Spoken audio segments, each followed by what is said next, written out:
Eh bien, bonjour à tous les amis, les malades, tout ce que vous voulez, c'est Lucas ici et aujourd'hui on se retrouve pour une nouvelle vidéo. Et aujourd'hui c'est une vidéo sur le chapitre 1061 de One Piece. Donc voilà, comme d'habitude, une vidéo tous les samedis. Et donc les gars, là on va directement commencer parce que j'ai beaucoup de choses à dire. Donc dans ce chapitre, on va commencer déjà par le début. On se rend compte que voilà, Luffy rattrape Chopper, vous savez qu'il est en train de s'envoler à cause de son chapeau là, et il y avait tellement de vent qu'il s'envolait. Du coup il le rattrape, mais on se rend compte que sous le bateau, sous le Sunny, il y a un fucking shark. Je parle en anglais là, je suis bilingue, ouais, yes, of course. Non, il y a un requin géant, un mégalodon le truc, qui pop en dessous. Donc voilà, donc le requin il saute, il les attaque, il envoie des rayons, si c'est un requin, voilà, tranquille. Donc voilà, sauf que malheureusement, comme si c'était pas déjà assez, Luffy, Chopper et Bonnie tombent dans l'eau. Parce que le bateau se renverse en fait. Bon, heureusement Jinbei le remet sur pied, mais il part avec Luffy, Chopper et Bonnet chercher un endroit sûr. Donc, ils vont réussir à se réfugier dans une grotte avec bien sûr Oda qui aime bien dessiner les femmes nues. Je sais pas pourquoi. Après, bon, là, ils étaient trempés et surtout, c'est des utilisateurs de produits démons, donc c'est normal. Et je ne vais pas montrer cette image sur YouTube parce que sur Twitch, ça serait passé. Sur YouTube, bon, tu montres une épaule, ça y est, t'es ban. Donc, on va éviter, hein. Mais donc voilà, ils arrivent donc à se sauver. Et d'ailleurs Bonnet dit un truc très important que je m'attendais, un peu, même si bon personne n'en a parlé, mais c'est logique. Elle ne comprend pas pourquoi sur l'avis de recherche il a les cheveux blancs, mais pas dans dans la vraie vie quoi. Et la réponse de Luffy est très intéressante puisqu'il dit quand j'ai les cheveux bleus, à ce moment là c'est quand je suis le plus libre. Et il a complètement raison vu que il peut tout faire en fait. Oui, il est libre. C'est extrêmement correct cette phrase. Du coup, d'ailleurs, il est tellement, vous savez, un peu foufou dans sa tête, Luffy, que Bonnet se dit, c'est un empereur lui. Il a fait le même coup que Baggy, je pense. Hein non mais en vrai ça m'a fait rire et tout. Et du coup on découvre la nouvelle île. Ou alors ça sera peut-être pas la nouvelle île, on sait pas. Après ils ont atterri, ils vont faire une escale pendant, je sais pas, 3 chapitres et après ils vont se casser. Mais c'est peut-être la nouvelle île. Je pense que c'est la nouvelle île du prochain arc. Egghead, hop, net. Donc la tête de l'œuf. Et ouais, voilà. Qui est le quartier général de Vegapunk. On peut dire ça, c'est vraiment la base principale, là où il fait toutes ses expériences, où il a créé les pacifistas, les pacifistas. Non mais voilà. Du coup il y a plein de mystères et là en fait on est déjà à la fin du chapitre vu qu'il est très court. Ce chapitre est très court. Mais je vais réussir à modeler parce que j'ai une théorie de fou qui va arriver. Vous allez voir. Donc à la fin du chapitre, il se passe un truc. C'est que on a vu que le requin robot qui a attaqué le Sunny se fait attaquer aussi par un robot géant dans l'eau. Qui va sauver les Mugiwara. Sauf que ce robot, il y avait une personne. Et cette personne, c'est une femme. Cette femme, c'est Vegapunk. Et là, moi, je ne m'y attendais pas. Première lecture, déjà, j'étais choqué parce que j'ai cru que Vegapunk avait mangé un smile. Parce que, oh mon dieu. Et si c'est vraiment Vegapunk, vous allez voir pourquoi je dis ça. Oh là là, elle a une tête de con. Oh là là, bon je sais qu'elle a pas mangé smile vu que dans une de ses cases on voit qu'elle a elle sourit pas trop, tu vois genre donc voilà on sait qu'elle n'a pas mangé. Mais au début j'ai cru, je me suis dit c'est quoi cette tête. Et d'ailleurs ça m'a fait beaucoup penser à, vous savez, les peintres de génie qui disent que leur peinture c'est vraiment moche, ou les artistes musicaux qui disent ouais j'ai pas fait un truc terrible alors qu'en fait c'est incroyable. Bah Vegapunk dit la même chose, elle dit ouais je suis un peu un scientifique médiocre alors que c'est la personne la plus intelligente du monde hein. Et d'ailleurs je trouve ça très important de le montrer, c'est-à-dire que là Oda pourrait faire quelque chose qui est très bien parce que c'est pas montré énormément dans les animés. C'est-à-dire que la personne la plus intelligente du monde, l'une et les 3 personnes les plus dangereuses du monde seraient des femmes, techniquement.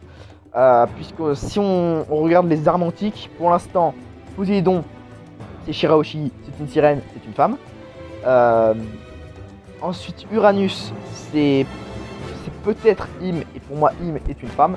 Et donc, du coup, ça voudrait dire que Pluton, le bateau, non, c'est pas une femme, le bateau, hein, je sais, mais la navigatrice, ceux qui va diriger le bateau, serait une femme. Voilà. Donc, du coup, ça ferait que les trois personnes les plus dangereuses oui, on peut dire les plus dangereuses, hein, les plus dangereuses du monde, plus intelligentes, seraient des femmes. Et ça, je trouve ça trop bien. En fait, c'est la meilleure idée qu'on ait eue depuis. Non, je sais, voilà. Parce que c'est très rare de voir ça dans des animés et des mangas, et moi je trouve ça hyper bien. Après, ça veut pas dire que forcément, comment dire, forcément que Mathéo là, ce que je viens de dire, c'est vrai, mais ça serait vraiment très bien, et ça serait la première fois qu'un manga, même un animé, du coup ça va avec l'animé qui va arriver et tout, je peux pas faire ça, franchement je trouve ça vraiment bien. Du coup, bah là on a fini le chapitre, voilà, mais je vais passer à l'instant théorie et ce que je pense être vrai. Donc c'est parti. Instant théorie. Donc, alors, déjà je vais garder la grosse théorie que je me suis faite à la fin, je vais la mettre à la fin. Et on va commencer par celle que je pense être vraie, mais je suis pas trop sûr. Déjà, je pense très sincèrement que vous voyez Vegapunk et qui dit qu'elle est médiocre et tout. En fait, ça va être plutôt la première partie de la vraie grosse théorie qui arrive. Donc pour moi, quand elle dit que ouais, elle est médiocre, c'est très très important. Je sais pas pourquoi. Et quand elle dit ouais, je suis un scientifique médiocre et tout, je trouve que cette phrase est trop bizarre en fait pour qu'elle soit juste mis comme ça. Ouais, je suis un scientifique médiocre. Alors que t'as créé des pacifistas, tu vois, tu peux pas te dire ça, même peu importe. Si t'es modeste, t'as un truc de fou. Tu peux pas te dire ah ouais, je suis médiocre. Médiocre. Vous vous rendez compte de ce mot médiocre? Au pire, tu dis ouais, je suis un peu bon, mais c'est pas terrible. Là, tu vois, tu pourras avoir au moins une petite estime de toi. Non, mais là, rien. Rien, vraiment, c'est vraiment, je suis nul. Médiocre. Je vais être pourri. Voilà, bon, médiocre, ça veut pas dire ça, mais vous comprenez ce que je veux dire. C'est très très bizarre de sortir cette phrase. Donc, pour moi, mentir, Vegapunk n'est pas seul dans ses inventions, genre les pacifistas. Bon, ça va sûrement être confirmé parce que bon, être tout seul à construire des robots géants comme ça, avoir l'idée, pouvoir la concevoir, et tout seul c'est possible, et pouvoir la construire tout seul ça va être compliqué, vu le physique de Vegapunk. Après, moi je m'attendais que Vegapunk fasse 3 mètres, voire 4. Là, elle fait 1m70, je pense, de loin, en tout cas. Et d'ailleurs, juste pour la petite blague, Vegapunk nouvelle waifu. Je m'attends à voir des fanarts là de ouais. Non, pas des fanarts. Non. Vous à venir là. Non, pas des fanarts comme ça. Je vous parle genre des fanarts mignons. Non. Vegapunk quand même, faut pas exagérer. Mais d'ailleurs aussi, Vegapunk, je veux pas que ça soit une méchante. Vraiment, mais vraiment. Ou alors que ce soit des méchants.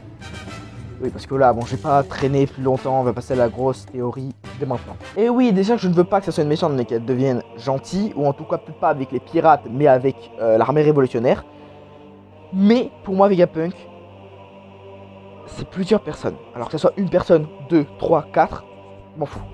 Mais pour moi, ça se confirme avec le t-shirt, la combinaison que porte Vegapunk.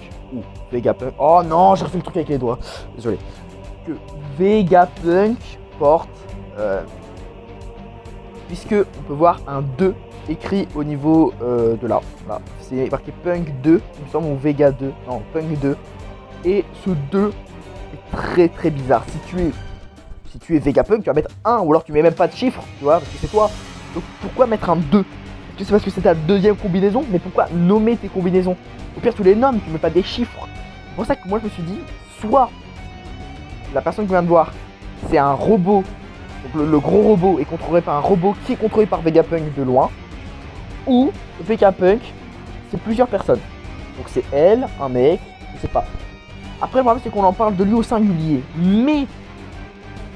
Mais à aucun moment, regardez par exemple dans une des scènes de l'animé, on entend César Cloud dans le flashback de Punk Hazard, on entend Vegapunk parler. C'est la voix d'un homme. Donc soit Vegapunk a un physique de femme mais a une voix d'homme, ou soit il y a bien deux Vegapunk. Alors 2, 3, j'en sais rien, mais je préférais qu'il y en ait deux. C'est plus logique. Frères et sœurs, cousins, cousines, père, mère. Non, c'est pas possible. Ça n'a aucun sens en plus ce que je dis. Enfin bref, je sais pas, un couple, j'en sais rien, des amis d'enfance. Ou alors, je sais pas, une personne qui a été, à cause d'une expérience, qui a été scindée en deux. Je n'en sais rien. En tout cas, pour moi, Vegapunk, c'est deux personnes. Et donc, les gars, on en a fini pour cette vidéo. J'espère que vous avez aimé. N'hésitez pas à liker. Disliker si vous n'avez pas aimé. Voilà. Dites-moi en commentaire des théories, s'il vous plaît. Parce que la dernière fois, je vous ai demandé de me demander comment dire, de me dire des choses. Personne ne m'a parlé. J'ai un peu le seum. Les gars, pour moi, les commentaires, c'est pas un truc pour le référencement ou quoi. C'est juste pour interagir avec des gens, pouvoir me construire une communauté. Comme ça, je pourrais faire des trucs encore plus intéressants à l'avenir sur ma chaîne. Donc voilà, c'est pas pour la notoriété. Ça, je m'en fous. Vraiment, c'est juste pour pouvoir m'amuser. Et m'amuser avec vous aussi. Donc bah voilà. Et donc les gars, on se retrouve samedi prochain pour le prochain chapitre. Allez, bye les gars.